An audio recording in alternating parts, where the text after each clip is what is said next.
Мәселе болса ұрыспен шешу, немесе бір удармен дауды тоқтату.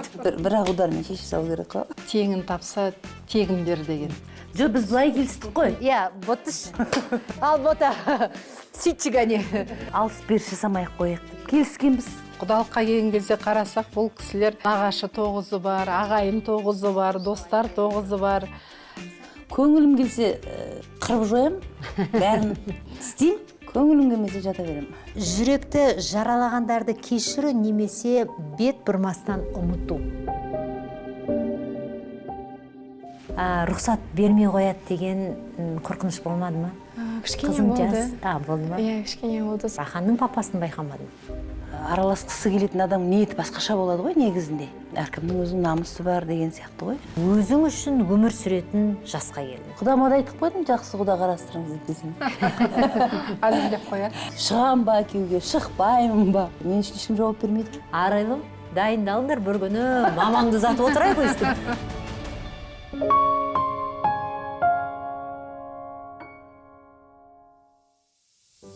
Бүгін бізде бірінші рет құдағилар келіп отыр. Енді Ақбота Керімбекованың отбасы десем, қате айтпаған болармын. Себебі осыған дейін Гүлмира ханым құдағи сұхбат бермеген. Сондықтан кішкене қысылып отырған жай бар. Гүлмира ханым, ешнәрсе уайымдамаңыз. Бәрі үйдегідей мынау емін еркін. Ақбота үйреніп қалған, сондықтан Ақбота ол камерадан қорқып отқан жоқ. Бірақ шарт қойды біздің Бекжанға, мені сәл аррек алыңдаршы деген. Қош келдіңіздер. Қош көрдік. Енді сіз қыз беріп отырған жақсыз. Қызы бардың, назы бар дейді қазақта. Құтты болсын. Үлкен қуаныш екен алда.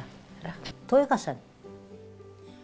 Алла қаласа той 1 маусым күні.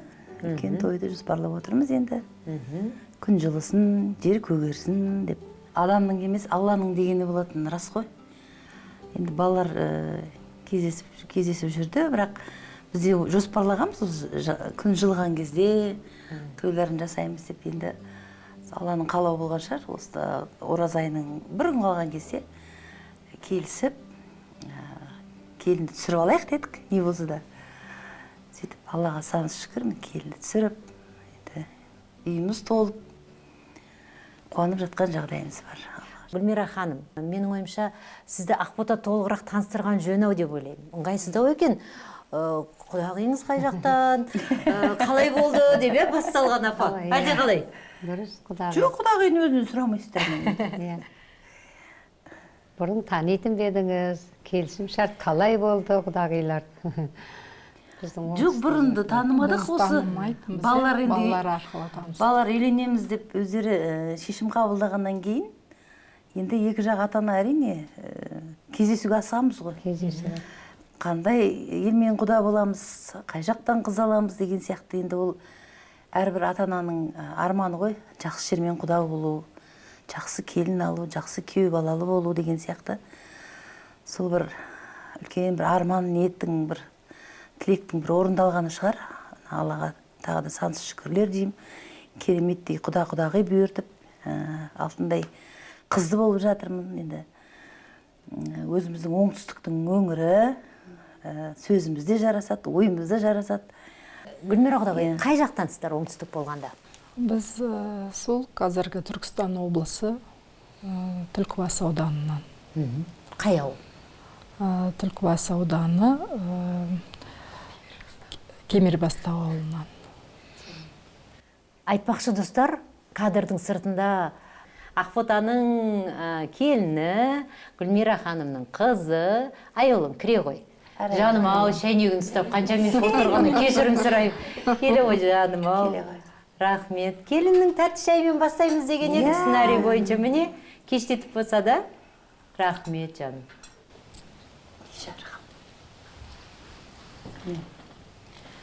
Апа, не дейді? Көп жасаңыз деп бата бере қоймайсыз ба? Көп жаса, айтып атым ғой, рахмет, бақытты бол деп айтып атым. Көп жаса, үбірлі шүбірлі бол деп жатыр біздің қазақтарда. Ой, жаным, қызарып кетті өзі, құдай, жаным, ау сол. Рахмет. Арайлым, келе ғой. Рахмет, шай өте дәмді. Таң арайлап жатқан кезде таңда босанған екен. Құдағиымыз Біз ана бәрібір Ақбота екеуміз әбден камерадан қорықпайтынымыз байқалып қалды. Өзіміз тізгінді алып алға қарай шауып бара жатырмыз. Қайта шауып кетіп бара жатырмыз. Кешірім сұраймыз. Бүгін осы үлкен кісілер сөйлесін деп, бүгін Гүлмира ханымға, менің мамама көбірек тізгінді беріп отырайық. Әйтпесе біз қазір екеуміз бәрін айтып қоямыз. Ішімізге сыймай барып жатыр ғой. Жаңа кездесе салып Ақбота екеуміз айтамыз ғой, Құдай-ау, баяғы кездесіңде ме далада, қыста, осыдан 15 жыл бұрын деп. Сондықтан біз қазір өзіміздің тарихты айтып кетпей тұрғанда 30 жыл. Ал қош келіпсіз Гүлмира құдағи. Тәтті шай ішіп жатсыздар. Біздің оңтүстікте салт дәстүрлер көп қой өте. Тәтті шай іштіңіздер. Тәтті шай қалай болды? Келісім шарттарыңыз қалай болды? Қалай жасадыңыз осы қазақтың салт дәстүрі? Әлгі 9-9-дар әлі бар ма бізде? Кәржина 9-дарымыз көп қой. Оңтүстіктің. Құданы Құдай қосады дейді ғой, мына. Екі жас бір-бірін тауып, екі жас шешім қабылдағаннан кейін енді ата-анаға айтып, одан құдағиымыз звондап тәтті шайға шақырды. Сол қыстың күні, құдағи, қыстың күні. Желтоқсан айында. Қыстың күні сол тәтті шайымыз болды. Сол тәтті шайды бас қосып таныстық. Алғашқы әсеріңіз. Енді бірақ білдіңіз ғой, енді Ақбота келе жатқанын түсіндіңіз, кім екенін білесіз, өмірін білесіз, халықтың алдында жүрген қыз.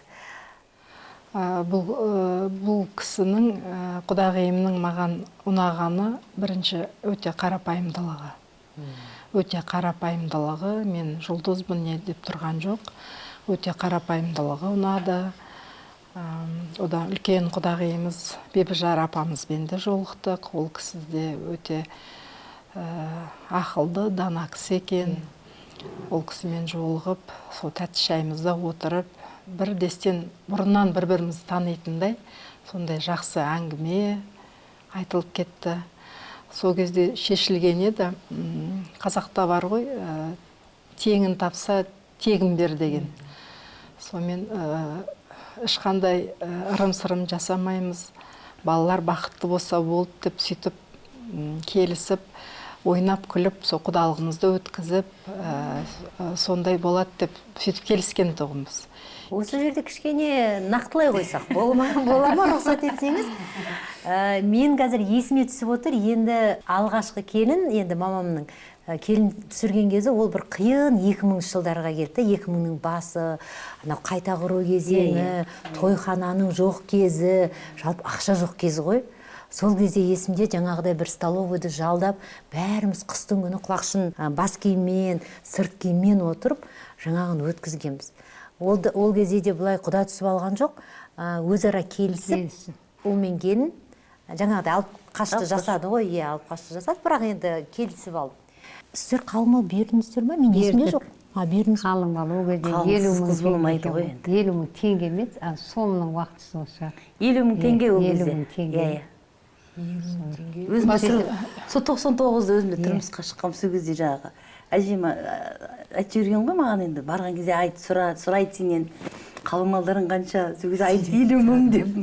Есімде сол 50 мың деп айтқаным, иә. Сөйтіп жаңағы 50 мың теңге беріп қайнымменен жаңағы кешірімге адамдар жіберсек, жаңағы құданы Құдай қосады деген рас қой. Сөйтіп жаңағы 50 мың қалың малды жаңағы қайным беріп жатса, Құда айтыпты ғой. Айтпай ма, мынау 50 мың қыздың қалың малы, Құда айтқан ғой, көп емес пе деген ғой. Сол ақшаның жаңағыдай нелеуге. Садық Құда ма? Иә, осы Садық Құда, қазір Құдайға шүкір. Адамның тазалығы ғой сол кездегі. Адам шыққа қарайтын кез ғой. Жаңа тегін тапса, тегін бер деген сөзді бекер айтқан жоқсыз ғой. Демек, солай уағдаласқан болып тұрсыздар ғой. Солай. Жоқ, біз бұлай келістік қой. Албота, сөйтші ғане. Мен шынымды айтсам, қазір әлеуметтік желіде көреміз ғой, бүкіл дүниесін көрсетіп, онша жақтыра бермеймін өз басым. Қыздың да өзінің кәдесі болады. Қалыңмалсыз қыз болмайды ғой. Ол ырымдарын жасаймыз болса да. Бірақ енді жаңағыдай дүниенің бәрін шашып төгіп көрсету, жаңағы қажеті жоқ дедік. Алыс беріс жасамай-ақ қояйық. Келіскенбіз.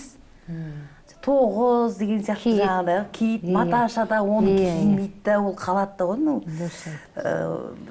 не бар ғой айтады ғой қазір дежурный шапандар деген сияқты болмашы бір нәрселерге бір неғылмай ақ қояйық дедік бас қатырмай ақ қояйық одан да әйтеуір 5-10 дейін болса да осы балаларға үйін жасап тіршіліктеріне болса да бір пайдасына жарайтын үй болып кетуіне бір себеп сондай жасайық орнын дедік. Бірақ енді жаңағыдай бәрібір енді ұят деген нәрсе бар ғой бізде.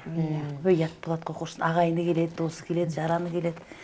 Ертең күні дым әкелмепті демесін деп. Дымсыз кетті демесін. Қанша дегенмен Ақбота деген атымыз бар. Айгүл Иманбай кіндік шешесі. Ол ан жақтан отыр. Дұрыстап баруымыз керек, бүйтуіміз керек деп. Жағы тоғыздарымызды алып, енді дұрыс қой бір жағынан. Мама не деді бұл жағдайда? Мамам араласқан жоқ бұл жолы, себебі енді екінші жыл өзімнің ұлым болғаннан кейін мен айналайын қызым араласпаймын. Үлкен ұлды араластым деді ғой бәрі. бәрі. Үлкен ұл мамамның өзінің жекеменшік баласы ғой. Ол кезде мен араласқаным жоқ. Ол кезде өздері айналысты. Осы жолы мен араласпаймын. Өздерің шешіңдер деп еркіндік берді. Сонымен қай базарға бардың? Сөйтіп, ой десем. Айта беруге бола ма? Құдағидың көзінше айта беруге рұқсат болса, иә. Енді дүниенің барлығы базар ғой, жапақ тілмен айтқан кезде. Иә. Ол базардың да түр-түрі болады. Жағы айтпағым, базар аралап кеттік деген дұрыстап барайық. Бұл кісі ешқандай не болмайды. Жаңағы күліп ойнап барып, құдалықты өткізіп, бір-бірімізбен танысып, құда жекжат болып қайтамыз, құйрық бауыр жеп деп сөйтіп басында сөйтіп келіскен едік. Одан кейін құдалыққа келген кезде қарасақ, бұл кісілер жаңағы несі бар? Корзиналар. Иә. Қоржындар. Қоржындары бар, нағашы 9-ы бар, ағайын 9-ы бар, достар 9-ы бар. Одан кейін барымызша бар білгенімізді салып әйтеуір 7-6-ны бар. Одан жаңа несін айтпай-ақ қойын енді. Бәріне жеке-жеке. Бриллиантын айтпай-ақ қойын десе. Жеке-жеке бәріне үйге бәріне. Жанұяның бәріне сыйлығы бар әкелген. Шын айтқанда бар ғой, Бота екеуміз құрдаспыз деп қалдық, енді қазір біздің балалар үйленетін жасқа кеп тұр. Бәріміздің осы алғанда, осы Қарақаттың да баласы, Индира өткенде қызын ұзатты. Кім тағы біздің қатардан? Айгүл Қосанова. Айгүлдің өзі ұлы үйленді. Ұлы үйленді. Айгүл Иманбаеваның ұлы үйленді. Жазира да отыр дайын. Иә, Жазира отыр, Сәкен отыр. Былайша айтқанда, бәрі қатар. Иә. Бірақ бірінші бастаған негізі Ақбота, үлкен баласын Ақбота осыдан 4-5 жыл бұрын үйлендірдің, иә? Иә, алғашқыларының бірі болып Ақбота бастады. Өкінішке қарай ол жерде отбасы. Енді өкінішке қарай отбасы құрылмады. Балалар екі жаққа кетті. Ол да бір енді тағдыры шығар. Пешен. Бірақ кішкентай қызбен аралас. Иә, немерем бар. 6 жасқа келеді биыл. Хабарласып тұрамыз. Алдында бір сұхбатта есімде сол қызды стоматологқа апарайық, анда апарайық, мұнда апарайық деп әйтеуір телефонмен шешіп жатқанын енді Ақбота әжесі сондай қатты жақсы көреді. Өмір ғой енді.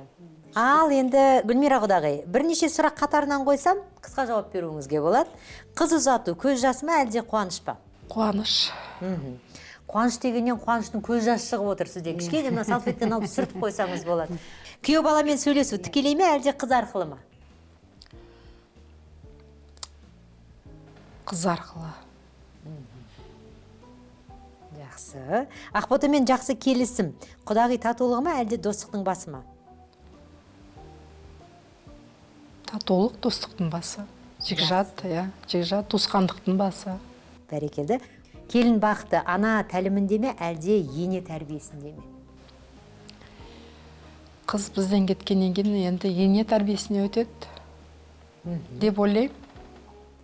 Раушан гүлдері ме әлде аппақ дала гүлдері ме? Аппақ гүлдері. Аппақ гүлдері. Ән тыңдау жанды дауыспен ме әлде фонограммамен бе? Жанды дауыс жақсы көрем. Ұрыспен шешу ме әлде сабырмен ұту ма? Сабырмен. Барлық нәрсе сабырмен шешіледі. Қызымның таңдауы толық сенім бе әлде бақылап отыру ма? Қызық сұрақ екен. Толық сенім. Қаншалықты жиі қызыңызға хабарласасыз? Мен енді ұзату той болған кезде тамада құдағи екеуміз шақырып алып, ортаға шақырып, тамадан айтқаны бар еді. Қызыңызды сағынсаңыз не істейсіз, жиі хабарласасыз ба деп. Мен сол кезде айтқан едім, қызымды сағынсам, қонаққа шақырамыз, бірге қонаққа келіп, сол кезде қызымды көрем, сағынып атсам деп. Жиі хабарласпауға тырысам мен. Енді қыз өрісін ғой, енді басқа үйге келін болып аттағаннан кейін сол жаққа үйреніп, сіңісіп кетсе екен деймін. Арайлым, сен өзің қаншалықты жиі хабарласасың мамаңа? Басында мамам мүлдем хабарласқан жоқ. Мен өзім таңға қалдым, ешкім андай әпкем ғана былай сұрап не істеді. Мамам мүлдем хабарласқан да жоқ, жазған да жоқ. Ұзатылған күні түнде звондамады ма? Жоқ, одан кейін де бір 3-4 күн өткеннен кейін де мүлдем өше звондаған жоқ, жазған да Мені жоқ. іздемейсіңдер ма? Қайдасың? Өзің жазып жүрдің ба сөйтіп? Иә, мен өзім жаздым мамама, не болып қалды екен деп. Өзім жаздым, мамам қалайсыздар, амансыздар ма деп. Сол кезде бірақ жазды. Мүлдем мама жиі жазбайды. Баяғыдан жаңағы айтқан нелері осы маманың жаңағы жиі звондамау, не істемеу, мазаламау деген сияқты. Жоқ, енді мазаламау болғанда мамам мына жерге майды қанша құятын еді, мына жерге болмаса қамырды қалай жайып. Жеңгемнен Ешесі бар ғой, жеңгесі. Онда түсінікті, яғни жеңгеңе хабарласасың, иә? Жақсы. Ақбота, тез блиц сұрақтар қоя қойсам өзіңе, иә? Бильярд немесе теннис? Бильярд. Бильярд. Пианист немесе вокалист? Вокалист. Аппақ гүлдер, раушан гүлдер? Аппақ гүлдер. Мәселе болса ұрыспен шешу немесе бір удармен дауды тоқтату? Олжастың сұрақтары. Бір удармен көп сөзді көп етпей, бір-ақ удармен шеше салу керек қой. Арайлым? Жаңа ән жазу немесе ескі әнді қайта жаңаша орындау? Дәл қазір уақытта ма? Иә. Қандай ән жазатынымыз білмей қалдық қазір негізінде. Біздің қатардағы әншілер бәріміз жиылса айтатынымыз осы, қандай не айтамыз дейді. Иә. Енді қазір ескі әндер жаңашалау шығар енді. Көңілің сол жаққа қарай бұрып тұр, иә? Жалпы не жаңа ән шығарған жақсы көремін. Жаңа. Соңғы рет жаңа ән қашан шығардың? Осы жаңа жылдың алдында, иә. Жақсы. Мемлекеттік қызметкер немесе әншілік? Әншілік. Махаббат немесе мансап?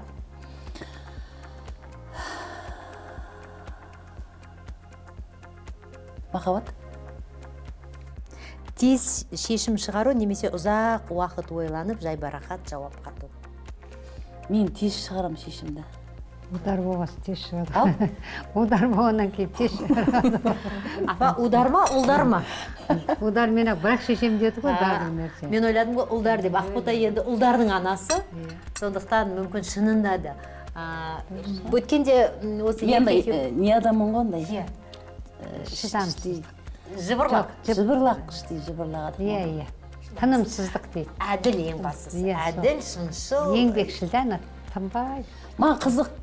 Әр нәрсе, әр түрлі қызық. Сурет салуда қызық. Мысалы бірдеңе жасай салуда қызық. Қызық болған жақсы, бірақ соңына дейін жеткізесің бе сізді? Ұнаған затым жеткіземе. Ұнамаса? Көңілім келсе жеткізеді. қырып жоям, бәрін істейм. Көңілім келмесе жата берем. Иә. Жақсы. Шабытқа байланысты ғой. Жүректі жаралағандарды кешіру немесе бет бұрмастан ұмыту? Ұмыту шығар қазір.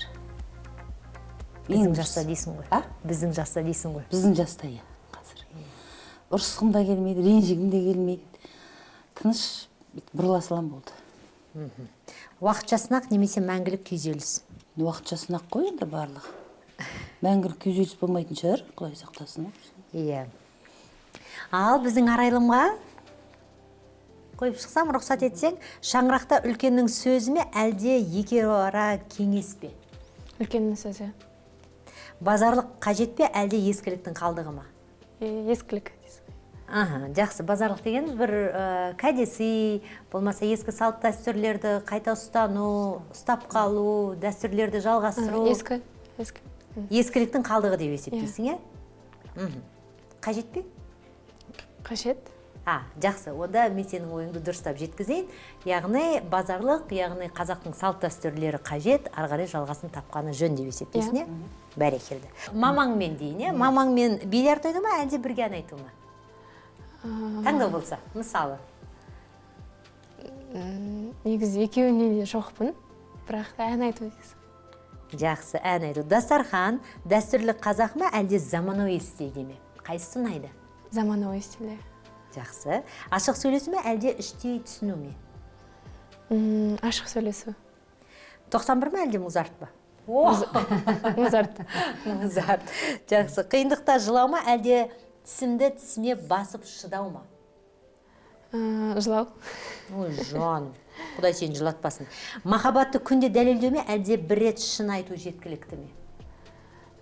Күнде дәлелдеу. Коучтар ма, әлде анаңның сөзі ме? Анамның сөзі. Мамаңның сөзі заң ба, әлде кеңес пе? Кеңес. Кеңес. Жақсы. Сіздер оңтүстік жақтан қанша болды көшіп келгендеріңізге? Біз жаңа айттық қой, Түлкібас, қазіргі Түркістан облысы, Түлкібас ауданы, Кемербастау ауылынан біз. Ата-апаларымыз сол жақта тұрған, сол жаққа келін болып түскен өзім.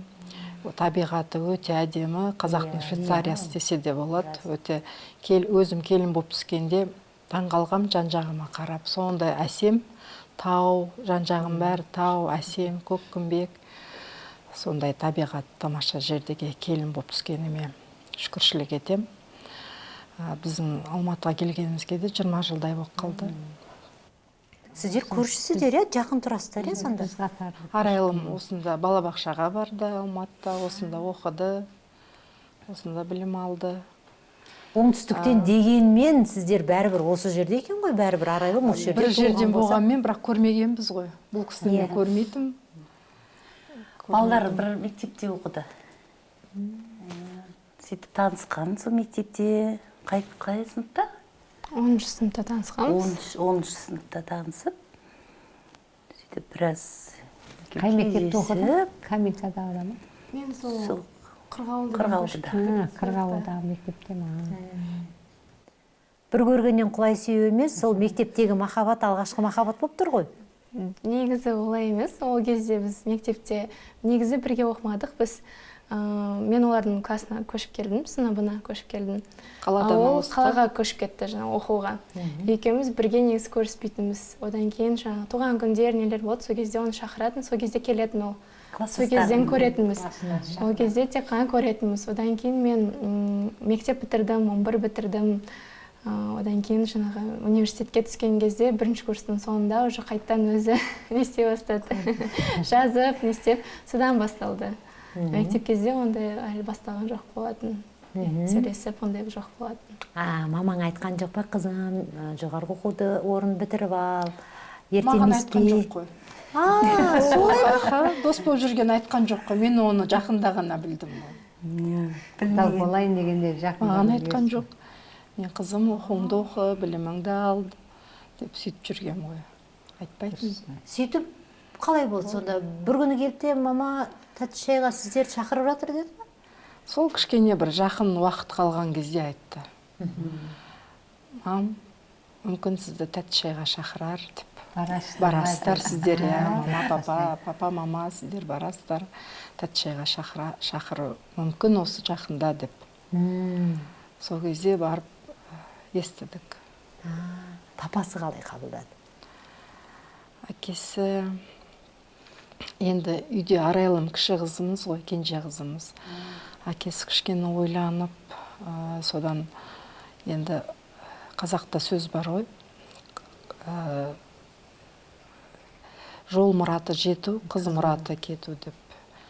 Барам деген қызды жіберу керек деп. Қызы шешкеннен кейін әкесі қарсы тұрмайтын шығар енді. Сөйтіп келісіп, сол құдағи белгілеген күні сол тәтті шайға бардық.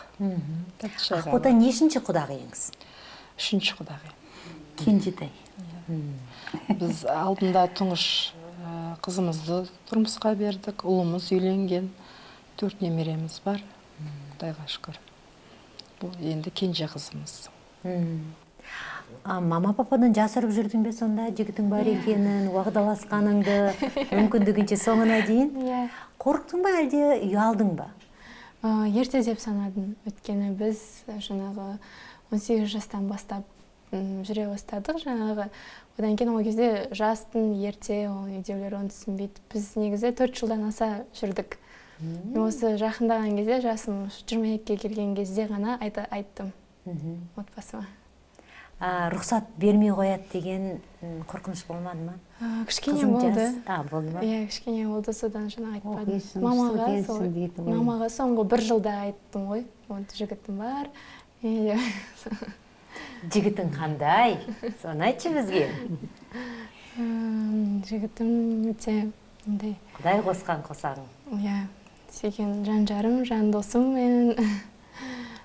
Өте андай любвеобильный дейді ғой, орысша. Вот сондай өзіне.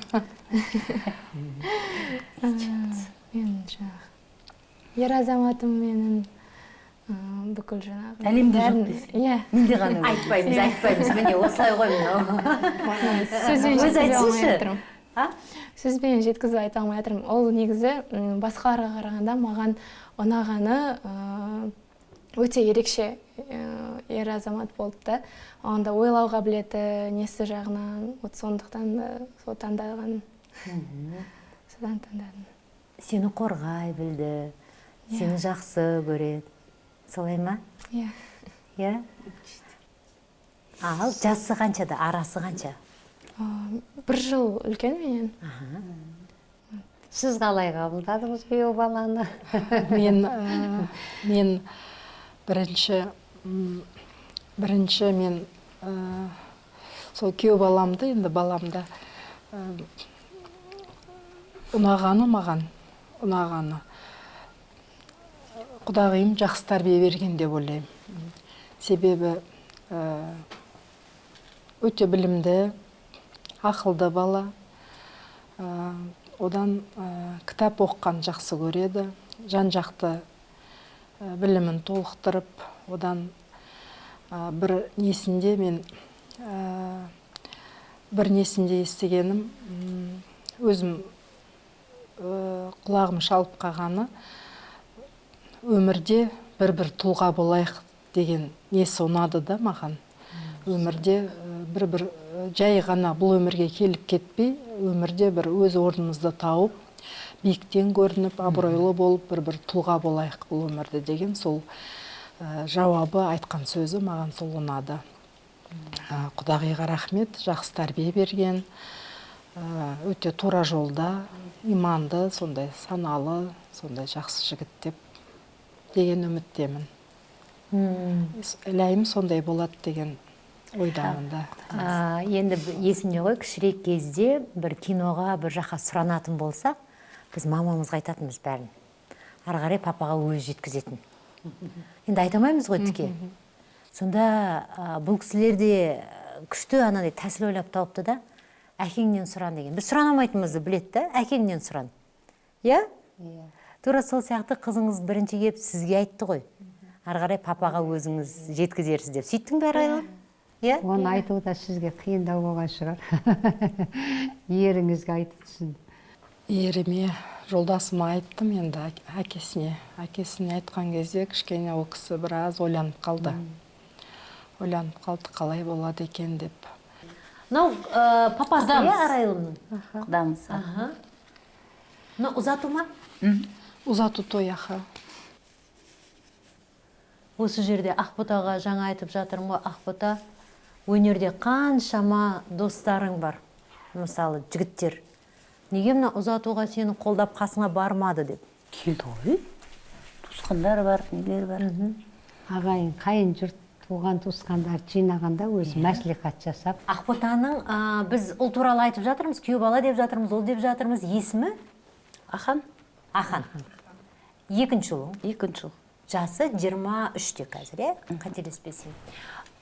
Ол үйленем дегенде, ерте емес пе деген жоқсың ба? жоқ. Иә.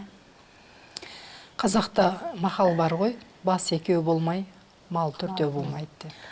Мен қайта араймен кездесіп жүргенімді мен де сол 1 жылдан аса білдік қой. Кездесіп жүрген қызы бар екенін. Әкеп таныстырған жоқ бірақ. Ау? Әкеп таныстырған жоқ. Әкеп таныстырған жоқ, бірақ 1-2 рет көрдім. Екенде киноға барады, андасын кездеседі деген сияқты. Сол кезде көрдім 1-2 рет қызымды. Сол қалжыңдап қоямын, ай қызым, келін болуға дайынсың ба деп. Кездесіп қойғансыңдар ғой Иә, мен көргенмін, өзі 1-2 рет көрдім, иә. Мен ондайға немін ондай. Маған қызық қой. Иә, жылдамсың. Оның үстіне идея, енді анам жүрегі ауырып жүргеннен кейін, енді үлкен кісілер үйде келін болғанын қалайды. Енді кішкентай іңгәлаған дауыс естігісі келеді, кез келген енді үйдегі кісілер. Сол бір мамамда бір арман еді. Енді үлкен баланың енді тағдыры басқаша болғандықтан көбіне көзіне жас алады. Жақсы құдағыдағы бұйырса балалар үйленсе деп өзінің бір армандап жүрген арманы анамның, шүкір. Сөйтіп бізде балаға айтық, үйленетін болсаң үйлеңдір. Баламыз көп емес, қызымыз көп емес деп. Енді Алланың сәті сол биылға келіп тұр ғой енді, шүкір. Тура оразаның уақытысында алдыңыздар, қалай бет ашар, қалай өткіздіңіздер? Ораза басталар. Менде 2-ші ұл 5 уақыт намазында білім қуған бала, 2-ші ұл. Оның үстіне жағада сол үйленеміз дегеннен кейін жастар енді жолын байламайық, жақсылықтың ерте кеші қой. Тураны оразаның алдында белгіледік ұзату тойын. Ертесіне оразаның 1-ші күні көрші қолаң бар, анамның қанша құрбылары бар, достары бар. Көбіне сол үлкен кісілерді шақырып, ауызашар қылып, ауызашардан кейін бетін ашып, елдің батасын, тілегін алып, солай жасадық. Ұзату тойына туған туысқандармен өздерің бардыңдар. Аханның папасын байқамадың? Аханның әкесі енді Ахан өзі шешім баланың еркіне бердік. Енді оның үстіне үлкен баланың тойына шақырған болатынбыз. Енді өздері де бір ниеттеніп, іздеп, бір араласқысы келетін адам ниеті басқаша болады ғой негізінде. Енді ондай бір ниет байқамағаннан кейін енді бізде аса бір осы жолы бір ешқандай үндемедік. Енді естіп жатса өздері хабарласар. Енді әркімнің өзінің намысы бар деген сияқты ғой. Осы болса да бір жек көргендіктен, бір жаман оймен ондай жоқ. Алла сақтасын. Қазір біреу бірдеңке дейтін заман емес. Бәріміз Алладан қорқамыз. Сол себептен баланың өзінде де бір не болмағаннан кейін біз хабар берген жоқпыз. Енді үлкен той алда ғой. Бәлкім хабарласып, іздеп келіп, баласы бар екен, есіне түсіп келіп жатса, есігіміз ашық әрдайым. Бірінші ұл үйленген кезде өзіміз хабарласып, мына ұл үйленейін деп жатыр, тұңғыш балаларыңыз деп өзіміз хабарласып, шақырып, ол кісілерді тойға шақырдық, келді. Енді одан кейін де балдар үйленді, кішкене бір балалардың қасына тартып, кішкене жас келін, кішкене бір тәрбие беріп, бір ақылын айтып, бір болады ғой енді адам деген. Енді ондай нәрсе болмады енді, жасыратын жоқ. Болса да олармен бір дұшпан емеспіз, қаста емеспіз. Өз басым балалар кішкентай кезінде де мен еш қарсы болған емеспін. Керісінше әкелеріңе барыңдар, әжелеріңе барыңдар, араласыңдар деген ғана менде ниет болған. Енді өздері бетіп жұлқынып тұрмағаннан кейін енді мен қалай енді балаларды қайсыстанам, иә. Жақсы, біз енді бұл тақырыпты жаба қойып, түсініп отырмын. Құдағиыңыз сондай өжет, білесіз, Ақбота шыншыл, айтса кесіп айтады. Екінші маман қалай, Арайлым? Қалай сезіндің? Келін болып ұзатылайын деп жатсың, келін болып бір елге келейін деп жатсың. Қалай сезімде болдың өзің? Мен негізі өзім дайын болып келдім. Дайын Өзім болдың. морально дейді. Ой, жаным, Сол морально мен уже дайын болдым. Жаңа анам баяғыдан айтатын, мынандай болу керек, мынандай болу керек деп. Тұра, анаң қалай айтатын баяғыдан?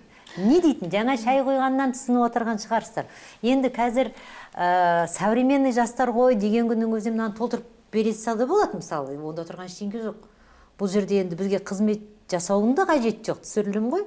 Жоқ, бірақ апа көрдіңіз ба? Кішкене ғана құйып, оң қолмен беріп, сөйтіп ізеттілік танытып жатыр. Рахмет жаным. Көп рахмет. Осы тәрбиелеген сені анаңа мыңда бір алғыс осылай.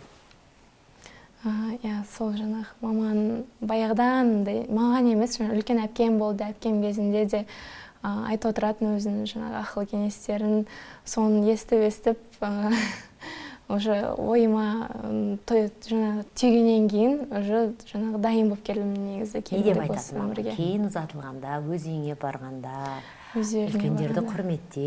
Иә, міндетті түрде үлкендерді құрметте. Сәлем сал дейсің бе? Сәлем сал, иә, міндетті түрде. Ол біз жаңағы оңтүстік жақ болғаннан кейін ол өзіме де жат емес болды. Жаңағы сәлем салу, орамал тағу деген. Таңертең ерте тұр.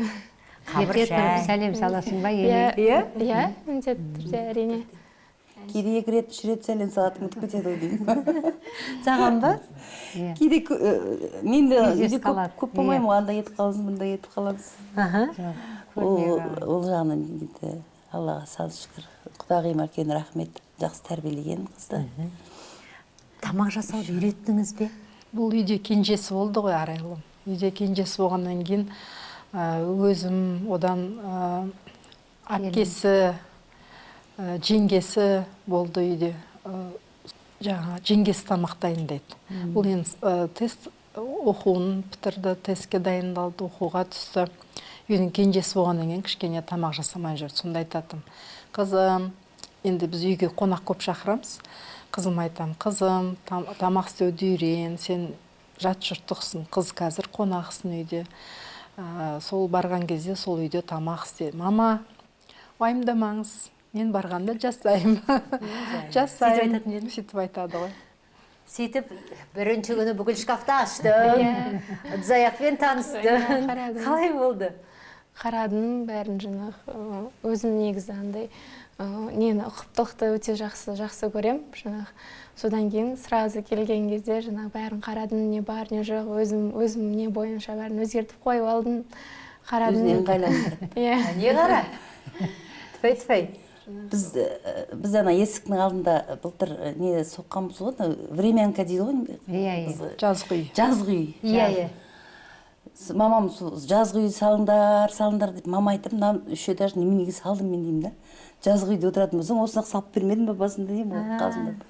Жазғы үй ыңғайлы ғой енді, кішігірім, үлкен үй таза тұрады деп. Сол жазғы үйде отырғанбыз. Мен Арайқа келді, бәрін қайтадан үлкен үйге көшірді біз. Мынау жазғы үй маған тар болып тұр дедің бар ай. Онысы ораза басталды ғой. Ораза айында түнде ыңғайсыз да енді есіктің алдына барып. Сөйтіп енді осы күні ораза бітті мамам. Мен жазғы үймен көшіріңдер деп отыр да. Мен Арайқа көшіретін шығар енді Құдай қаласа, апасы. Бәрін Арай шешетін болды ғой. Арайға тапсырдық, тізгінді бердік. Үйде өзіміз бос уақытта өзіміз әдеттегідей әйеліміз ғой, үйдің тірлігіне бір сәт араласпасақ ол да болмайды. Үйде Арай сабағы бар, жұмысы бар арасында. Кейде өзіміз еркелетеміз. Қызым деп отыр ғой, осы отырған ақбота қарасаңыздар. Бір қабақ, бір жылы қабақ қой керек бізге. Бір жылы сөз. Бір-ақ нәрсе айтатын, таңертең тұрған кезде күліп шай берсеңдер болды. Қара нанымыз ішсек те, қара шайымыз берекесімен күліп отырып ішекші дейміз болды. Ең бастысы сол. Аллаға шүкір. Тамақты да керемет дайындайды. Құдағи мені сұрақ қойды. Ай, қана қызың не дайындап жатыр, не пісіріп беріп жатыр. Кеше Қытайда жүрген кезде мамаммен сөйлесіп жатырмын ғой деп. Картошка қуырып десе, құдағи мына жақтан қысылып жатыр да. Ой, бұл ана үлкен кісі картошка қуырып берген деп. Мен айтамын, үлкен кісі өзі сұраған шығар. Өзінің үйі ғой, не істесе де, не қылса да, мамам жағын айтып жатыр. Әй, құдағи, біз өзіміз білеміз, не істеп ішесек деп. Құдайға шүкір, иә, Аллаға Құдайға шүкір, шүкір. Шынында да. Бірден мама деу оңай болды ма? Ақботаның? Шыны керек, басында айта алмадым негізі. Айта алмадым дегенде айтпай жүрдім мен. Шақырғанда және де айтпай жүрдім. Одан кейін бір күннен кейін уже үйреніп кеттім, айтып кеттім. Сіз кішкене қызғанып қалған жоқсыз ба? Ондай да жоқ менде. Иә. Ондай жоқ. Ондай жоқ, ондай нем жоқ. Жаңа келін болып түскен кезде жаңағы отқа май салдырып жатады біздің қазақтарда жаңағы. Солардың барлығын жасадыңға жия. Отқа май құю. Жаңа отау көтерілгенде жасалатын қазақтың көне әрі қасиетті ырымы. Халық сенімінде от киелі, тазартушы күш. Отқа түкіруге, үстен аттауға болмайды. Отың өшпесін, отбасы, ошақ қасы деген тіркестер де осы сенімнен туған. Бұл дәстүр қазақ арасында бүгінгі күнге дейін сақталған. Жаңа түскен келін табалдырықтан оң аяғымен аттап, сәлем салып, отқа май құяды. Сосын сіздер жаққа күйеу бала барған кезде қазір осы біздің оңтүстікке шығып жүр сол нәрселер. Баяғыда күйеу балдардың қалтасын қарайтын деген ырым бар еді ғой. Ондай бар. Солар қайта дейін жаңарыпты. Сосын туфли тығып қоятын шығарыпты жаңа. Күйеу бала жеңгелер жасады соның бәрін. Қайындары жаңағы балдыздар деп жатады ғой. Солар туфли тығып, ана күйеу бала іздейді екен оны әптен. Енді далаға шығайынса, аяқ киім жоқ болса не істейді? Оның да бір кәдесі шығып жатыр екен. Қазір сол осы бар ма бізде қазір сол кәделер? Бар. Жасады ма? Жасады. Келген кезде туфлиін тығып қойды. Одан қалта қарайды екен. Қалта қарар ма? Қалай айта алады? Күйеу жігіттің қалтасын қарайды. Ақша бере ма содан кейін күйеу бала? Күйеу жігіт жаңағы Қалтасына ақша салып барады. Ақша салып барады, болмаса андай күміс бір әшекейлер салып барады. Отқа барар кезде арқаннан басталады. Арқаннан басталады. Осы есімде баяғыда ауылға барғанда келіншек келе жатыр деп жаңағыдай сигнал береді, арқан ұстап тұрады. Сол бар ғой қазір. Бүкіл ауыл арқан тартып тұрады. Кезек қой, тағы мына көшенің бойында өтсеңіз, мына үйде тартады, ана үйде кезек естиді ауылда келін келетір деп. Адамдар сондай болатын еді. Сол бар деді. Жаңа туфлиді. Сонысымен қызық қой енді. Не шықса да оңтүстіктен шығады дейді. Жақсы ол енді әйтеуір. Күйеу балаға төс қояды, төс қойған ақша салады. Қазір бар, әлі келе жатқан салт ол. Қыздарға деп құйымшақ деп жатады, оның барлығы әлі бар ғой, өзімізде де бар ол әлі. Жасымыз үлкейсе де бір күйеу балдарымыздың өзі қазір 60-тан асса да соларға сақтап төс береміз. Қыздарымызға құйымшақ береміз. Бәрін. Біз мынау бір семей жақпен бір қайын сіңлім құда болғанбыз наймандармен. Бір күйеу бала бар еді, мен соған төс сақтаймын ғой жаңа. Ол да жешенка дейді мен. Осы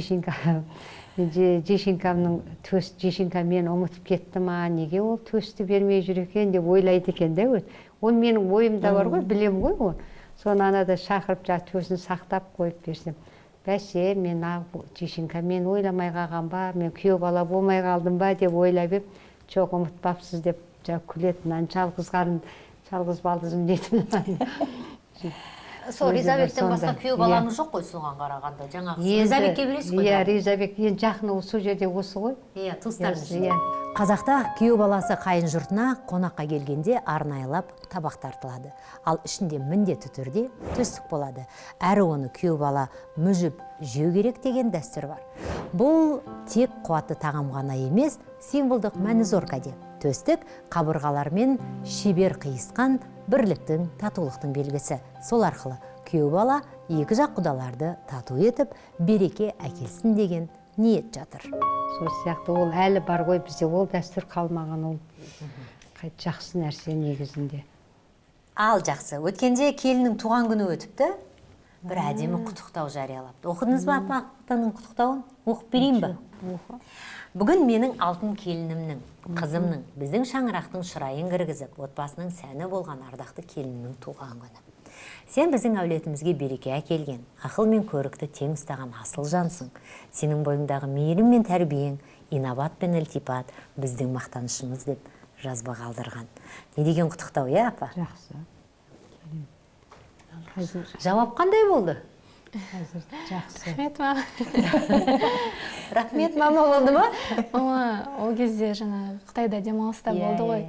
Содан кейін сол жазған, мен соған комментарий ғана жаздым. Өзіміз сол жақта тойладық. видео звонокпен звондаған кезде жаңағы құттықтап рахметімді айттым. Кім саған жақынырақ? Кіммен көбірек сырласасың?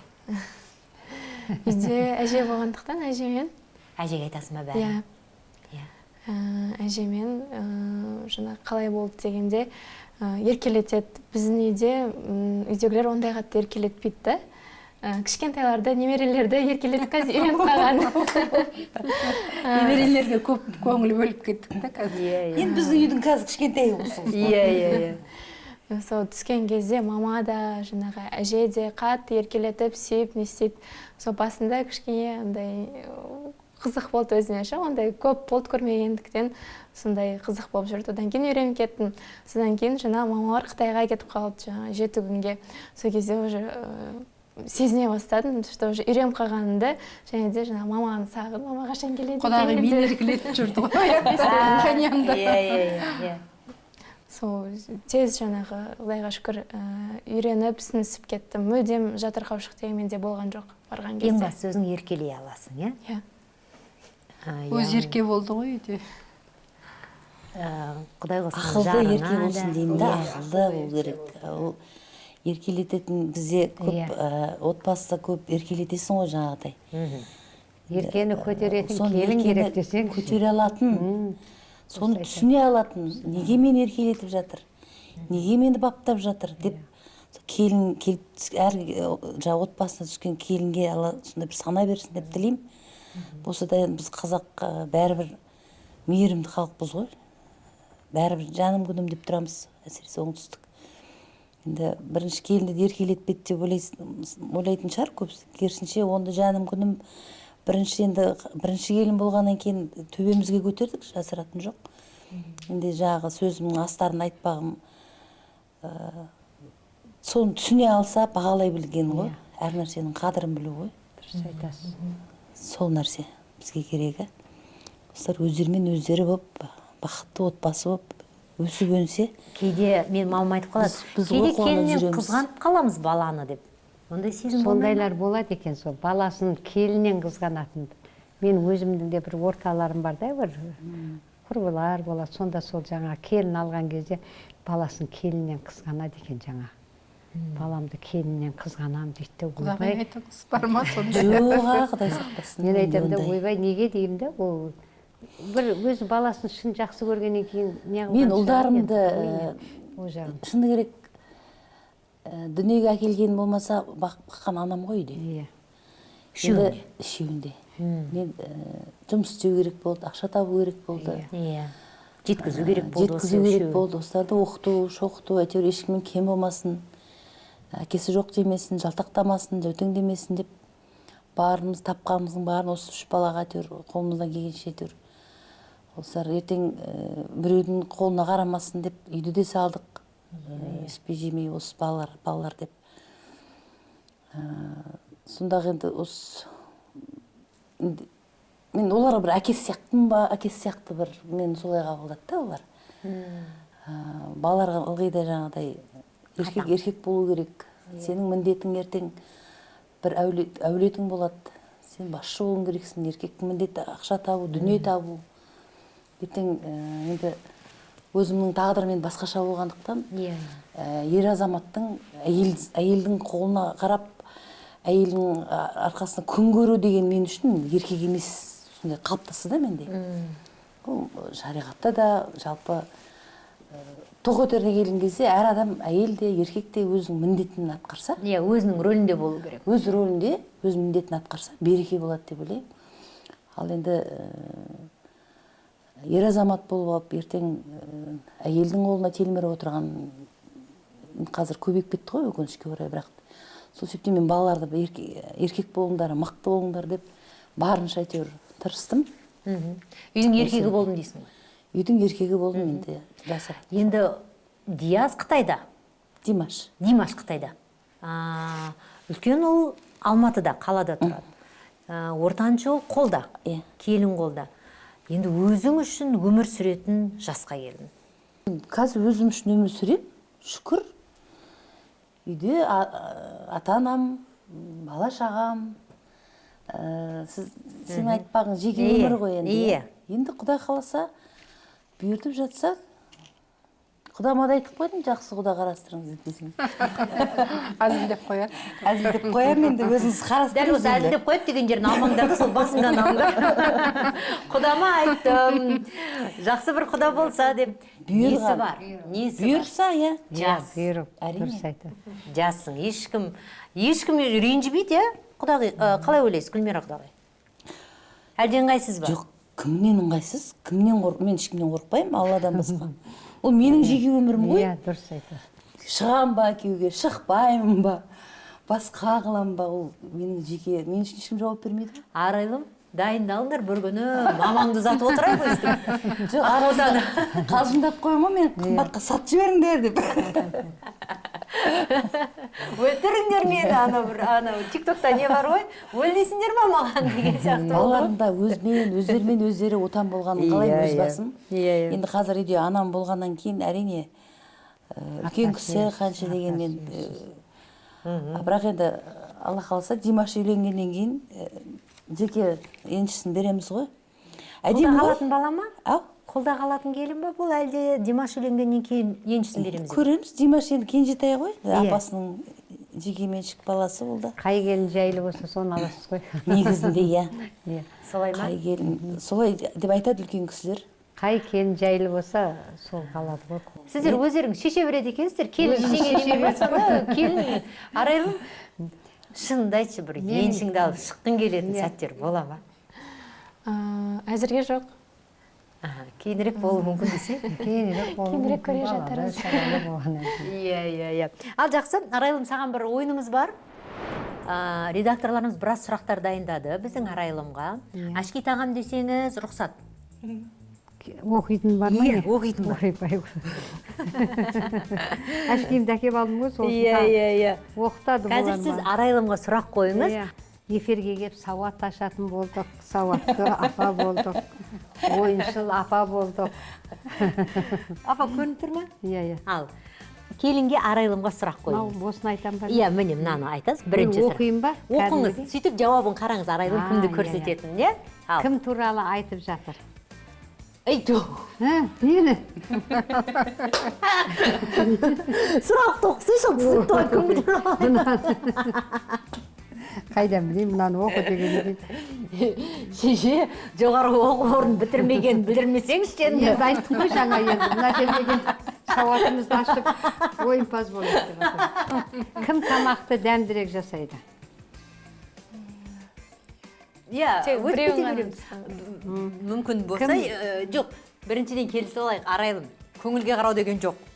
Екеуі де болса, Солай айт. Екеуі де болса, жарайды, екеуі, бірақ рет шанс беріледі, екеуін көрсетуге. Жақсы ма? Жақсы, иә. Ал, апа, оқыңыз басынан. Кім тамақты дәмдірек жасайды? Кім шопингті жақсы көреді дейді? Оқи беріңіз. Кім көп сөйлейді? Кім ерте тұрады? Кімге құпия айтуға болады? Кім ұмытшақ? Кімді қаттырақ жақсы көресің? Кім бір жерге көбірек кешігеді? Кім кешігіп жүреді? Кешігіп. Кім әзілге жақынырақ? Кім WhatsApp-ты ұзақ дауыс жібереді? Аудиосы бар. Кім көбірек Тұра тұра, осы жерде тұра тұр. Сұрап алайын. Неге? Атын айтпай-ақ қой, түрін көрсетпей-ақ қой. Неге ұзақ және қанша минуттан? 1 минут, солай. 2 минут. Мен сияқты екен. 1 минут. Сұрайды. Кім болсаңыз да мен сияқты екенсіздер. Кім көбірек ұрсады дейді? Кім сені көбірек іздейді? Ал, жақсы апа. Сұрақтарыңыз күшті екен осы жолғы. Кім инстаграмды жиі отырады? Кім қырсық? Кім үнемі туылмаған арықтау керек деп жүреді дейді?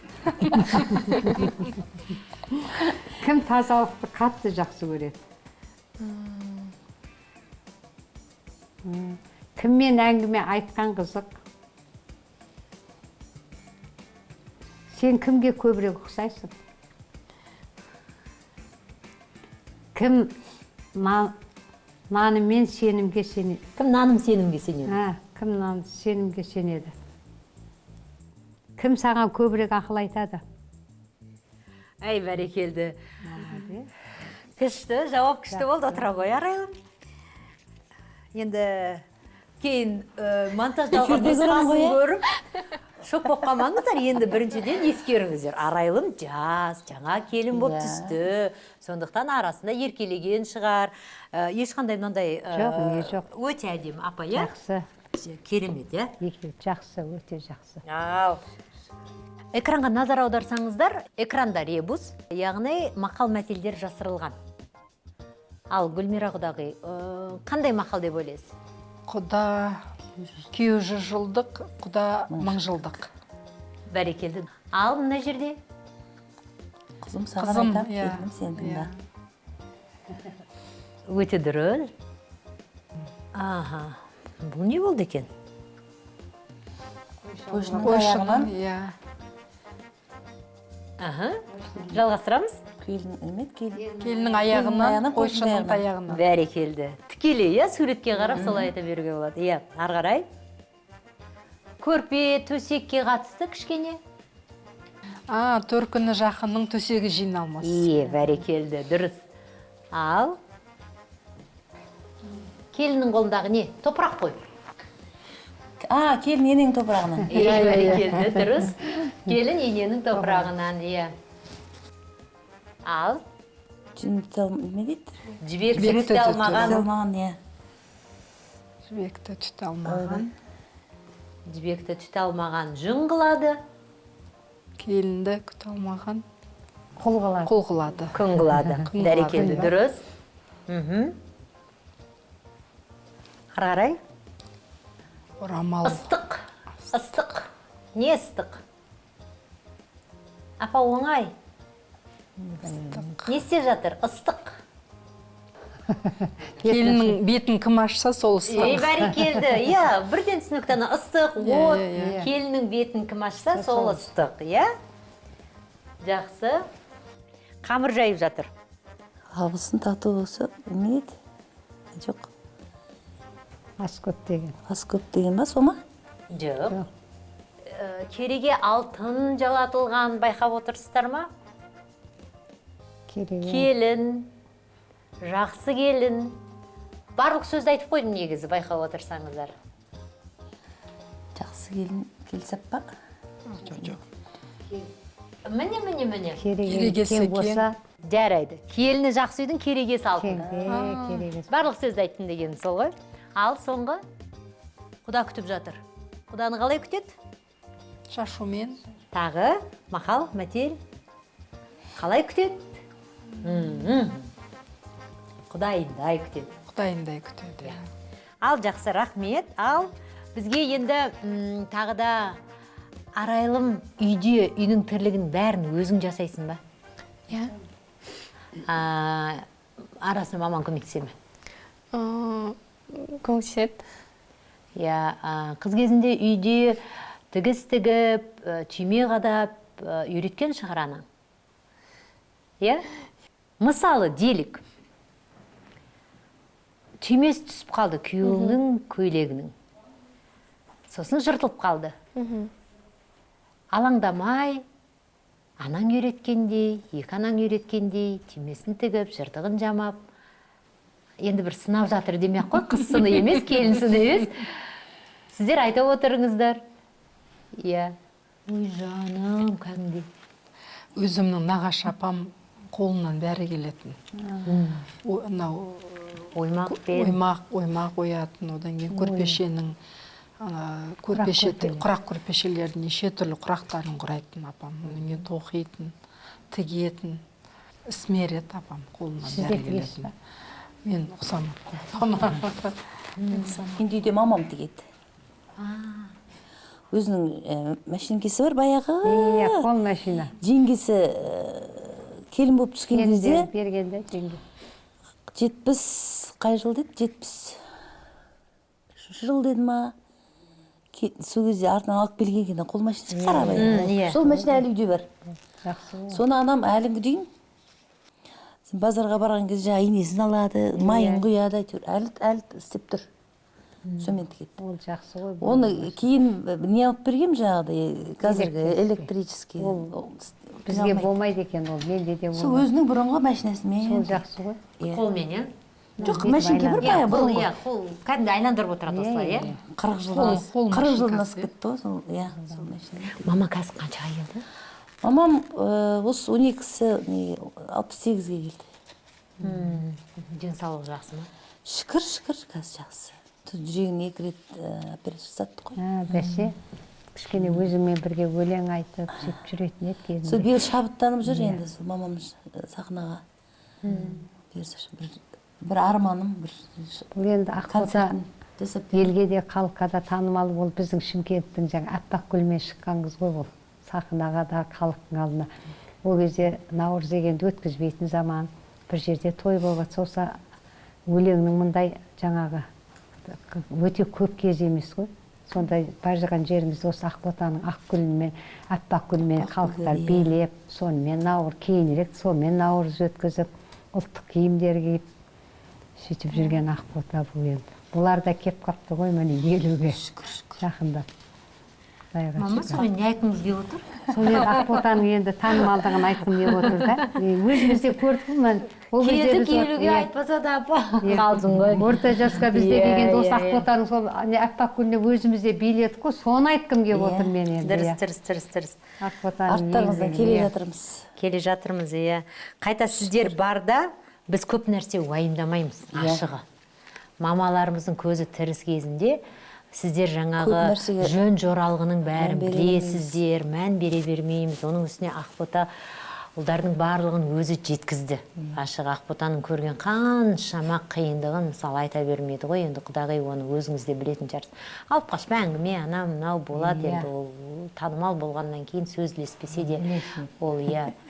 Бұл тұста бір-екі кейс бар, әрине Ақботаның өмірінде кішкене анасының да жүрегін ауыртқан, жүйкесін жұқартқан, ел енді біраз пікірлер жазып, ашығы кішкене көңілді түсірген дей берейікші. Қазір уақыт өте келе бұл жағдайға қалай қарайсың? Мысалы, Шымкентке барып жұмыс жасағаның бұл қателік болды ма? Болмаса, соңғы рет ажырасқанда, мысалы, көп адамдар оны да біраз жерге апарып алып келді. Одан кейін Динарадамен болған қарым-қатынастағы бір түсінбеушілік. Енді айта берсе, мұндай жайттар өнердегі жүрген адамда күнде бола береді. Енді өмір сонысымен қызық қой, иә. Қазір уақыт өте келіп, артқа қарап, қай жерде мен қате кеттім, қай жерде мен мынаны өзгертер едім деп айта аласың. Жасамас едім деген сияқты. Енді ондай өкініштер болмайды емес, болып тұрады ара-арасында, бірақ дегенмен де өкінбеуге тырысам, өтті кетті болды. Артқа қарап, оның еске алғым да келмейді. Қазір керісінше алға қарай ұмтылып, жаңа бір леппен, енді осы балалар міне Аллаға шүкір, балаларымыз көбейіп жатыр. Ертең кішкентайлерді күтіп отырмын. Шынымды айтсам, артқа қарап, алаңдап, кім не деді екен, кім ол айтты екен деген ондай мама қатты уайымдаған шығар, дүниелерді мамам қазір үйренді, мамама да үйретті. Мама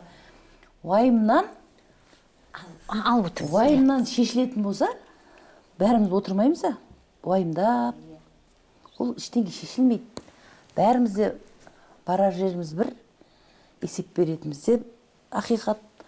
Сол себептен сол нәрсені жиі мида сақтап тұрған дұрыс деп ойлаймын. Ана жақты ойлағаннан кейін, бұл өмірдің жалған екенін, бұл өмірдің жай уақытша екенін, ол бір күн күліп, бір күні жылап, ол заңдылық, ол өмір сонысымен қызық. Бәлкім сол сәттерден өтпесем, бәлкім мен басқаша түсінікте отырар едім. Сол себептен Аллаға шүкір деймін, өзімді бақытты әншімін, бақытты анамын, ешкімнен кем емеспін, ешкімнен артық емеспін. Болмайды ма арасында бір мысалы мынадай ой, кешірім сұрай алу да, кешіре білу де, ол адамның үлкен парасаттылығы да. Сондықтан әрине мен бұл жерде сен біреуден кешірім сұрау керек деген мақсат емес, ойымда ол нәрсе емес. Бірақ та сені ренжіткен адамдар бар ғой мысалы. Сен оларды кешірдің бе? Әрине. Не істеймін оны тек сақтап. Кешірім сұрады ма сені ренжіткен адамдар? Көбісі сұрады. 90%. Көбі кім сол? Енді өмірдегі. Біреуін аташы. Мысалы, алдыңа келсе, атаңның құнын кеш дейді, қазақ. Жоқ, енді Ләйлә, бұл жерде бір мынау адам деп мен неғылмай-ақ қойын. Енді жалпы адам баласы болғаннан кейін біз жан-жақты түсінуге тырысуымыз керек екен да. Бұрындары ол жеңіл ойладық. Тек менің ойыммен ғана түсіну керек бұл жас кезімізде. Неге бәрі мен сияқты ойламайды? Неге мен сияқты қабылдамайды деген сияқты. Ал қазір ойлап қарасаң, әркімнің өз өмір көргенімен, сүргенімен түйіндейді. Әркімге ақыл бірдестен берілмейді ғой. Тула салып ешқайсымыз ақыл болған жоқпыз. Өмір өз жаймен, сынағымен, осындай жақсылығымен, жамандығымен сөйтіп өзі шыңдайды өмір деген. Сөйтіп дәл қазіргі уақытта ешқандай да бір жүрегімде, көкейімде менде бір өкпе, реніш, шынымды айтсам, уақытым да жоқ. Ойлағым да келмейді. Себебі менің қазір ойлайтын осы бала-шаға, Құда жекжат, міне Аллаға шүкір. Мынау жақындар, өмір тез өтіп жатыр. 40-тан кейін оны қатты сезеді екенсің. Бір күн болса да әйтеуір жақындарымен болсын, бір шүйіркелесіп қалу, бір сырласып қалу. Дұрыс айтасың. Жақсылықта, енді тойда көп жүреміз ғой енді. Сондай нәрселерге көп туыстарды іздей бастайсың енді 40-тан кейін. Ол рас екен. Әр нәрсенің құнын біле бастайсың. Сыйластықтың, қадір қасиеттің, туған туыс бауырды іздеп бастайсың. Ол әр уақыт өзі солай Алла тағала өзі бүйтіп реттеп қойған екен ғой деймін де Алла тағала. Енді бала-шаға қазір өсті, Ләйлә. Енді өзім үшін өмір сүремін деген кезде тәтті қылып немере береді екен Алла тағалам. Сонымен немеремен алданады. Апа, Немере тәтті дейсің ғой? Немере тәтті ғой. Сосын немере үшін өмір сүресің. Құда жекжатың, дос-жараның деген сияқты. Өмір әдемі көзбен қараған адамға өмір тамаша ғой. Ойламауға тырысам деп жатыр ғой енді. Дегенмен кінә бір тараптан болмайды, қандай жағдай болса да. Әрине. Жаңа бір сөзінде айтып қалдың, енді ұлдарының әкесі келмеді, ол жаққа да кішкене енді өздері біледі ғой, шешімді өздері қабылдайды ғой деп. Кезінде қандай да бір қателікті өзің де жіберген шығарсың. Мүмкін ол кісілер қатты ренжулі шығар. Екінші тарапты біз мысалы тыңдап отырған жоқпыз, сондықтан білмейміз ғой жағдайды. Мүмкін, бәрі мүмкін. Бәлкім мен ер азаматқа бір өзінің бір міндетін атқарды бір не бермедім ба мүмкіндік. Мықтылық танып кеттім бе деп ойлайсың ба? Мықтылық танытып кеттім деп ойлайсың ба? Кейде солай ойлаймын. Мен әлсіз елуім керек бе? Елгенде де жағы ер азаматқа беруім керек еді тізгінді деген сияқты бір. Енді әйеліміз ғой, мен аш отырса мен отыра алмаймын үйде, мысалы жыбырлап өзің істеп кетеміз. Алдыға түсіп аламыз да. Өз тірлігімді кішкентайымнан өзім тірлігімді өзім істеп қалған адам. Бәлкім өзі еркелеп отыра беру керек пе? Білмеймін, ақшаны қайықтан болса да тап деп. Енді ол қолдан келмейді десей. Ол қолдан келмейді, уақытта жоқ, мүмкіндік болмады дейсің ғой. Ондай біз енді егемендік алып енді бір сондай бір арпалыс сол бір уақытта бой жеттік қой. Біз қатар бастадық қой, апа. Қатар бастадық қой. Біз анау перестройканы көрген. Совет өкіметін соңғы жаңағы комсомолға өтейін деп жатқан. Комсомол, Комсомол сендер болдыңдар. Иә, соңғы біз болдық. Жағы перестройка деді. Егемендік алып жаттық. Бір сондай ақшалар ауысып, әйел адамдардың бәрі кірісіп кетті ғой сол. әйел адамның бәріміз кірісіп саудалар қызып, ақшалар жетіспей бәріміз де сөйттік қой енді. Жасыратын жоқ. Сол да бір дұрыс айтасың, осыған да шүкір, тәуба. Тәуба шүкір, ешкімге өкпем жоқ, бақытты болсын, аман болсын, өсіп өнсін, Алладан тілеймін. Ертең күні Алладан қорыққаннан кейін артық ештеңе дей алмаймын ешкімге. Ең жақсы адам кешірімді адам дейді ғой, бәрін кешірген. оны қазір мен бүйтіп кешірмей бүйтіп өкпе-ренішпен отырып маған ешқандай пайда жоқ қой. Дұрыс айтасыз. Келінімді қыздай көрем, көре алам, жоқ көре алмайды екенсің деген сияқты енді түрлі пікірлер айтылады. Қай тарапты ұстанасың өзің көбірек? Мен енді ертеңгі күні не болатынын білмеймін, бір Алла біледі. Бірақ бір білетінім, қай адам болсын, дүниеге келгеннен кейін ешкім өзі жамандық тілемейді. Жаман болса екенін тілемейді. Кез келген адам, әйел заты болсын, ер азамат болсын, жасы болсын, үлкені болсын, өзіне жайлы, өзіне жақсы болғанын қалайды. Сол тұрғыда мен де ойлаймын, осы қызымдай бола ма, келімдей болады ма, ең бастысы мынау көңіл қалмас, көңіл кірлемес екен деймін да, ең бастысы. Ал қабылдамау енді ол өзімізге байланысты ғой. Жаным, арай, порша терлеп тігіп отыр. Мамасы, мамасы бүйтіп жанашып қарап қояды. Құдай-ау, ұятқа қалдырмас екен дегендей. Жоқ, бәрін тігіп ат, түгел. Тіге бер, жоқ аласың болды. Тіге бер, құрсын, ешкім сені сынайын деп жатқан жоқ. Қисық болса да тіге бер, үйренесің, ештеңе етпейді. Қосаған ғой, солар тігіп жатқан. Цветі келмейді екен. Цветі келмейді екен. Ақ Жіптің цветі. Ой, жаным, сол енді біздің редакторлардың дайындаған. Айтпайсың ба басынан? Айттым, Маған айттым. жасыл жіп әкеліңдер деп. Айтпайсың, айқыш тігіп берем қазір деп, Сол жібі көрім қалып Жалпы жатыр. ниеті бар, Жұртық жақсы. жаманса болды қызым тігеді. Иә. Гүлмира құдағи, айтыңызшы, қызыңыз кетіп бара жатқанда қандай сезімде болдыңыз? Әкесі көзіне жас алып қалды ма ұзату кезінде? Сіз қызыңызға не айттыңыз? Мен қызымды сол ұзатып жатқанда енді іште тілек айттым, өзіне де айттым. Барған жеріңде айтады ғой, ұядан ұшқанда көргенін ілет дейді ғой. Сол қызыма айтқаным, барған жерде ұятқа қалдырма бізді. Көргенің бар, сол көргеніңді істе, үлкен кісілердің батасын ал, солардың қабақ шытпай әрдайым күліп жүр үйде, сол үйді мейірімге бөле, әрдайым шаттық, не дейді анау, әр күнің шаттыққа, қуанышқа толы болсын деп. Енді ана болғаннан кейін ойлайсың, барған жерде судай сіңіп тастай батсын дейміз ғой қыздарымызды. Жақсы келін болып кетсе екен дейміз ғой, үбірлі-шүбірлі өсіп өнсін деп. Сол жақтан тек қана бізге сенің жақсы атың ғана келсін деп, рахметіңді алайық деп. Ей жаным, сол әні мамасы айтып отыр, ішінен бүйтіп қисық бола береді. Қандай күшті. Арайлым, Ол қисық көзбен қарайтын адам, ол түзу тіксең де қисық қарайды ол. көрсетейік па? Арайлым, біз кейде шынында да енді үлкендер байқасаң бәріміздің айтатымыз бір нәрсені. Ұятқа қалдырма. Ұятқа қалдырма. Келінге көп нәрсе жүктейміз. Қызға көп нәрсе жүктейміз. Жауапкершілікті жүктейміз. Сол үйде әйтеуір қиналсаң да білдірме, маған айтпа, тасыма, сөзді айтпа деген сияқты. Сізде сөйтіп айтасыз ба, ештеңкеңді маған айтпа деп. Иә. Ішіңе кейде симай кетпей ма, мысалы?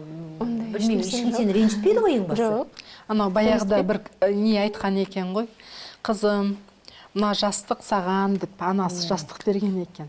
Не болса да осы жастыққа айт сырыңды деп. Сонда анау қыз келген кезде жастықта келеді екен, анасы көреді екен. Анау қыз бүкіл несін сол жастыққа ішіндегісін бәрін сырын шығарып, жыласа жылап алады, сол жастыққа жаңағы.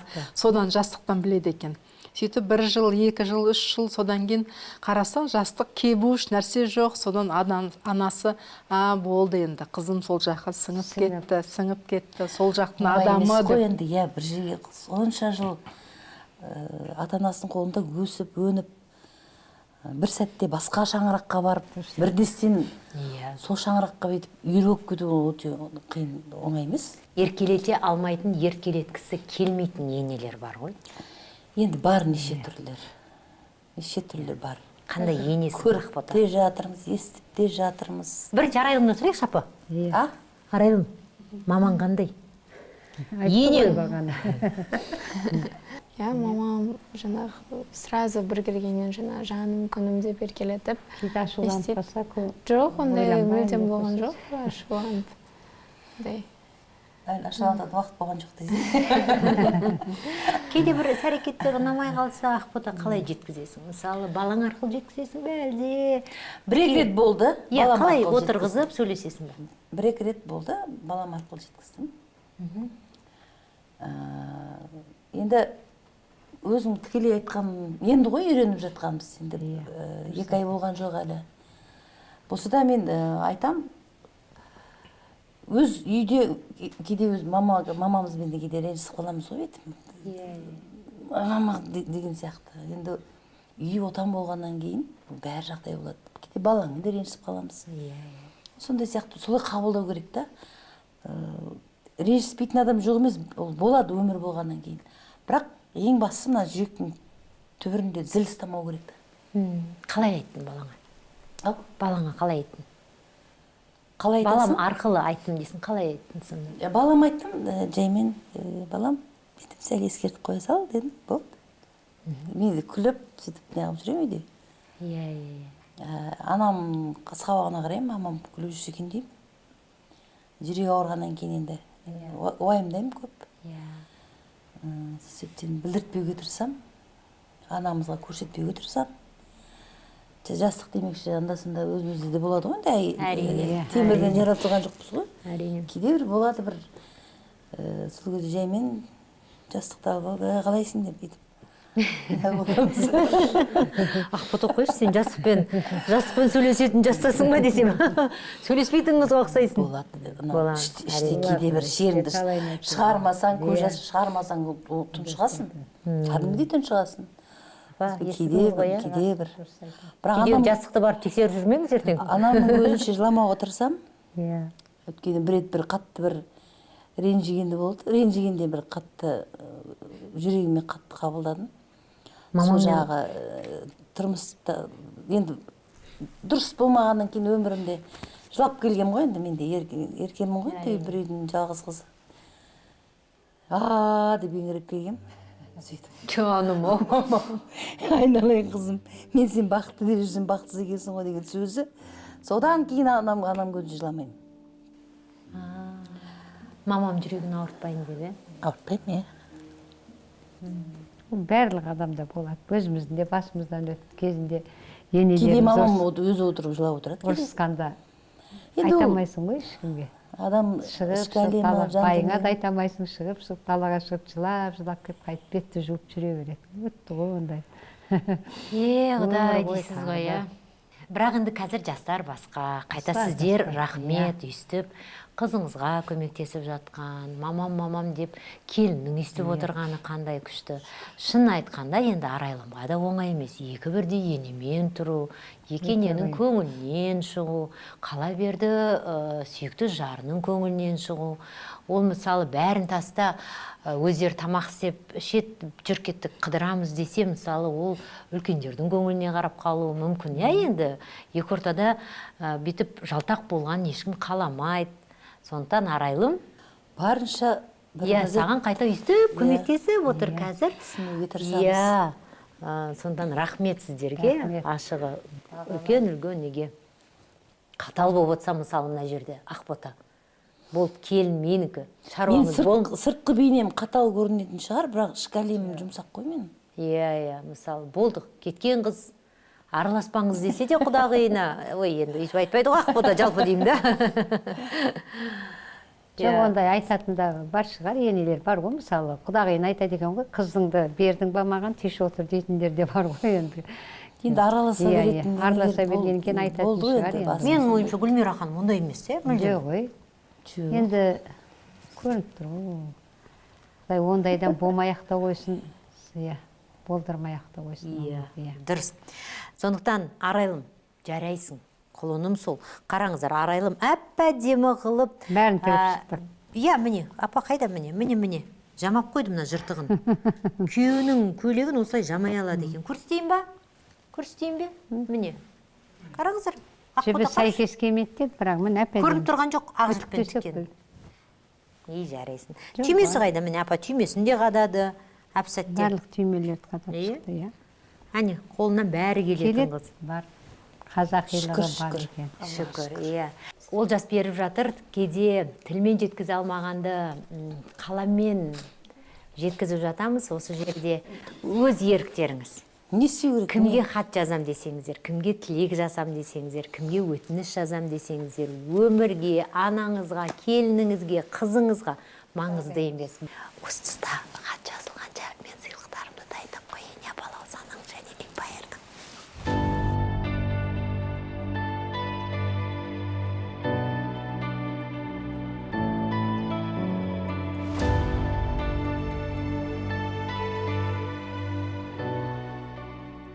Құдама хат жазып жатқан. Жасын. Осы тұста мен рұқсат сұраймын әрине, себебі кейде жүректің түкпіріндегіні қағазға түсіру екінің бірінің қолынан келмейді, сондықтан рұқсат болса біз оқып берсек деп отырмыз.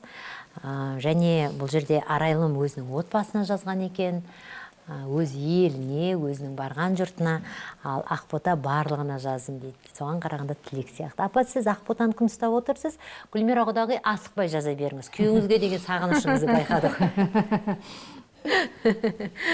Апа, сіз бастаңыз. Ақбота жазыпты. Аллаға сансыз шүкір деймін дейді. Осы көрсетіп жатқан керемет өмірінің бақытынан айырмашы Аллам дейді. Әр пенде нығметіңді жаудыра көр, бақытты ғұмыр кешуді нәсіп ете көр баршамызға. Ел жұртымды, барша жақындарымды аман қыла көр Алла деп жазыпты. Рахмет, Алла қабыл етсін ниетіңізді. Енді арайлым қыздың жазғаны, Құдайға шүкір, Аллаға шүкір, етемін отбасым барына дейді. Яғни барған жер туралы жазып жатыр.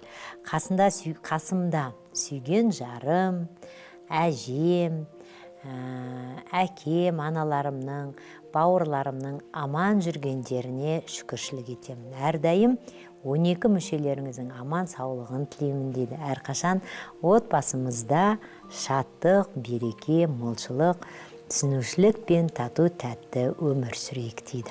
Не, Құдай бере саған. Құшақтаспайсыңдар енді біз. Замедленный музыкаға. Соным ғой мен. Мен сүйе беремін де. Раскысы бар енеміне. Жазылмай қалды. Да, мәне, аламыз. Маған осымен нүкте қой деп жатыр ау деймін.